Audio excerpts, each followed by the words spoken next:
सोई सर, ये युद्ध शुरू हुआ, अदरवाइज यूक्रेन, क्या नाटो का एक्सपेंशन संभव है? चलिए यूक्रेन का तो हो गया, क्या नाटो का एक्सपेंशन संभव है, और होता है तो रूस क्या कर लेगा?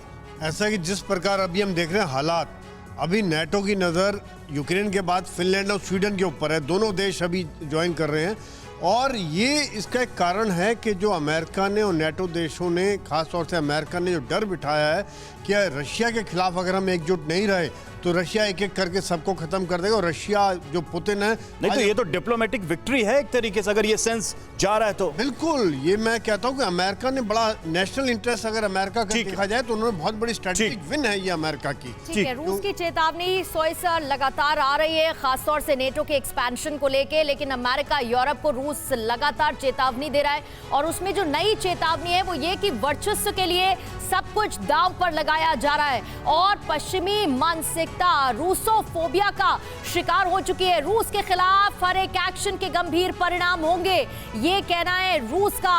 रूसोफोबिया का शिकार हो रही है पश्चिमी मानसिकता, ये कहना है रूस का।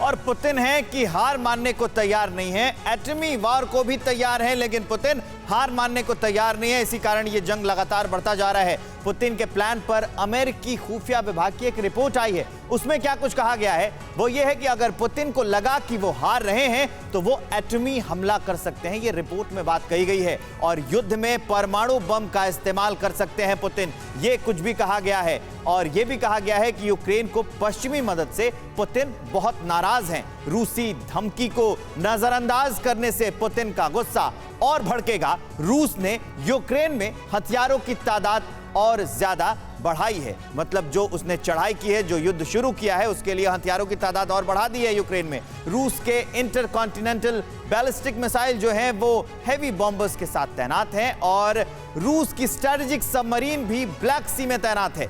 ये सब एक रिपोर्ट में दावा किया गया है।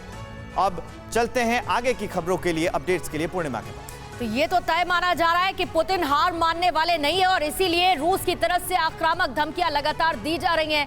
मेजर शाह, इतना तो तय है कि पुतिन ये समझ के सोच के बैठे हैं फुल प्रूफ प्लानिंग के साथ कि करना क्या है, और उसमें खास तौर से अगर नेटो के एक्सपेंशन का जिक्र हो रहा है और रूसोफोबिया का जिक्र रूस कर रहा है, पुतिन कर रहा है, पश्चिमी देशों को लेकर नाराजगी हर बीतते दिन के साथ पुतिन की बढ़ तो रही है, ये तो क्लियर है। जी हाँ, ये बढ़ रही है, और ये नाराजगी थी पहले से, खुंदक काफी टाइम से दिल में थी, उतर रही है अब। और इसमें यह है कि जैसे कि रवि भाई ने पूछा कि क्या अब ये रूस फिनलैंड की तरफ आग उठा के देख पाएगा, भाई उनमें इतनी हिम्मत नहीं होगी, स्टैमिना खत्म हो जाएगी उनकी। लड़ते आप किसी को लड़ा दो, खत्म कर दो उसको, उसके बाद बोलो दोबारा लड़ो सेकंड राउंड, नहीं लड़ पाएगा, सेकंड राउंड लड़ने की हिम्मत नहीं होगी। आप एक कुश्ती, एक तैराक को देख लो। मतलब आप ये कह रहे हैं कि अगर फिनलैंड नेटो के लिए जाता भी है तो रूस कुछ नहीं करेगा? नहीं, कुछ नहीं कर पाएगा, कुछ नहीं करना चाहेगा, लेकिन उनमें इतनी हिम्मत नहीं होगी ना, पूरी एनर्जी तो लगा दी उन्होंने, दम लगा दिया यूक्रेन पे। परवाह देश की, सोमवार से शुक्रवार रात 10 बजे TV9 भारतवर्ष पर।